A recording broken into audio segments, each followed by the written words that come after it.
In a city where expense account meals are a central part of power players' lives, some of Washington's best-known restaurants will close their doors on Thursday in solidarity with a national campaign to draw attention to the power and plight of immigrants. The campaign, spread on social media and messaging apps, has called for a day without immigrants.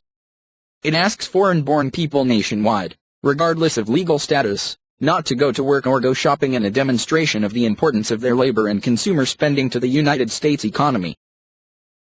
Activists and groups in cities across the country have picked up the call, reposting flyers found online, and in some cases organizing demonstrations to coincide with the event. Several activists said that they did not know how the campaign began or how many people would eat it, and that as far as they knew, there was no national organization behind it. But the dining scene in Washington, where the new Trump administration is taking the hard line on immigration and deportation, took notice. At least a few dozen restaurants in and around the Beltway have committed to staying closed on Thursday. Others have said they would offer limited service in the expectation that many of their employees would be out for the day. Some restaurants in other cities, including several of the Blue Ribbon restaurants in New York, have joined in.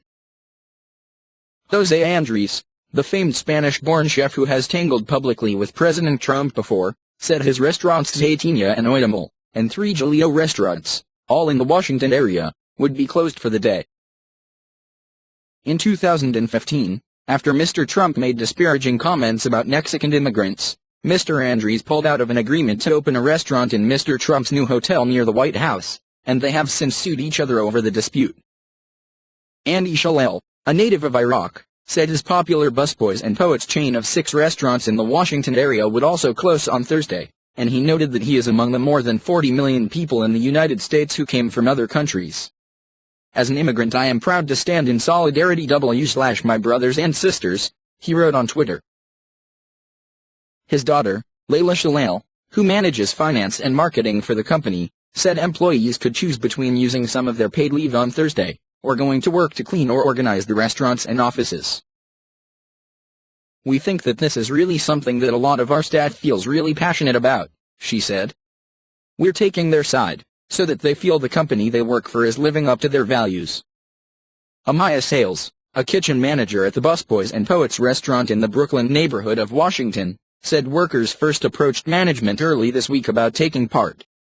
It's just to, show most of America how much important we are to do the hard work in the United States, Mr. Sales said. In a city with more than 2,000 restaurants, the day of closures and absences may not be enough to prevent anyone from getting a table. But given the upscale, popular businesses involved, it will be noticed. An immigrant advocacy group, cosecha, the Spanish word for harvest, has been planning a day without immigrants on May 1st. Maria Fernanda Cabello, a cosecha organizer, said it was not behind Thursday's campaign, but viewed it as something of a dry run, and was working with some local groups that were promoting it. We don't know where this started, and as far as we know, there isn't anyone putting it all together, Ms. Cabello said. We started seeing messages about it in different cities a few weeks ago, and it's really picked up in the last couple of days.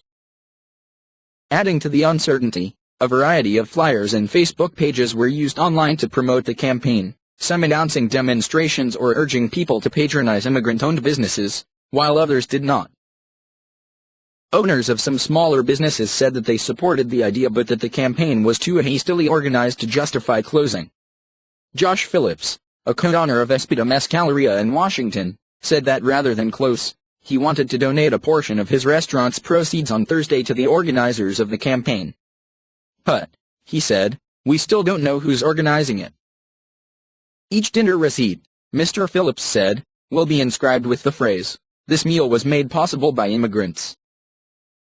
Ivan Irikanen, who owns Amber, a Balkan restaurant with locations in Washington and Arlington, Virginia, said that after meeting with his staff on Monday, he decided to keep the restaurants open. But, he said, about 7 of his 100 employees chose not to work on Thursday. It's kind of a lot of questions that were unanswered, Mr. Irikanen, 39, said, and that's why I think that some people are all for it and some are in between.